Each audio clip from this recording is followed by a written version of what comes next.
Thank you, Mr. Chairman. Now, historically, if an employer violated the rights of its workers through, for example, an illegal firing, the employer would be on the hook for damages. Today, though, some giant companies have figured out they can hide behind complex arrangements like subcontracts or franchises to dodge their legal responsibilities toward their workers. So I just want to pull this together about how this works.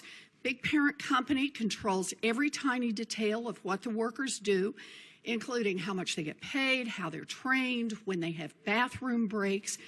But when, for example, an employee doesn't get paid their guaranteed overtime, or when the employees want to exercise their legal right to collective bargaining, the big company steps back and dumps all the legal responsibilities and all the costs on the subcontractors.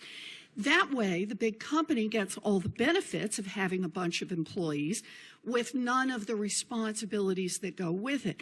Small companies can't do that. They're still on the hook to their employees, but not the big guys. So, Mr. Rubin, you've spent a long time representing workers who get hurt when their legal rights are violated, and the big parent companies that are making the money throw up their hands and say, don't look at me, the problems are for the subcontractor. How do we get to a point where little companies have a whole bunch of legal obligations to their employees, but big companies can duck out on these basic obligations for their workers?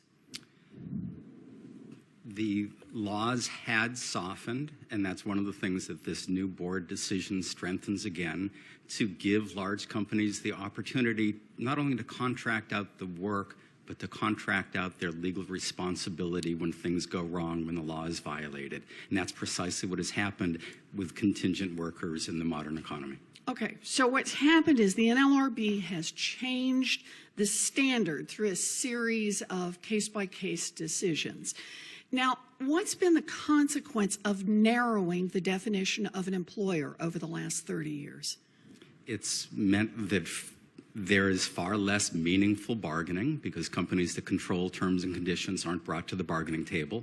There is far less responsibility. And what happens in practice is that at the first sign of complaint on the workplace floor, the larger companies simply terminates. All of these are at-will contracts. They terminate the subcontractor. They terminate the workers. That's why in our warehouse workers case, getting an injunction that required that preserved the workers' jobs resulted in better wages and benefits for the first time and made a huge difference for these workers getting up to the middle class. So for these giant corporations, what I'm hearing you say is that basically this change in the rule, earlier change in the rule at the NLRB, has just triggered a race to the bottom that has squeezed workers. Absolutely. It's squeezed workers. It's also squeezed the small companies that employ the workers. The only companies that benefit from this new arrangement, from the race to the bottom, are the ones who can get the work done more cheaply, the large corporations, without having any legal responsibility for the consequences. Okay. So into this comes the NLRB last August. Right. They finally acknowledged the problem that it had created back in the 1980s, and it began closing this loophole by broadening the definition of who is an employer, and so that workers' rights would be protected under those circumstances. So my Republican colleagues didn't seem to have a problem when the NLRB narrowed the definition. But now that the NLRB is going back to the original approach that it had used for many decades, they want to pass legislation to stop the NLRB. How would that affect workers? It would be devastating to the workers. It would result in a greater race to the bottom than we're already experiencing. And with a bill that passes that makes this even more public, more companies, more large companies would be inspired to do precisely what these other companies have done, to the great disadvantage of the types of workers I represent. All right. Well, thank you, Mr. Rubin. You know, I think this is pretty simple.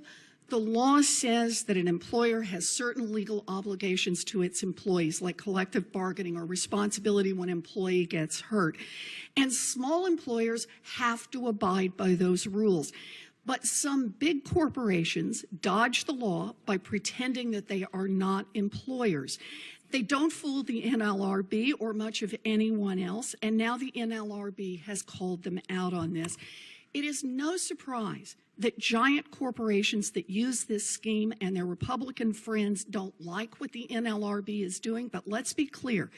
The NLRB is following the law and standing up for American workers, which is exactly what the NLRB by law is supposed to do. Thank you, Mr. Chairman.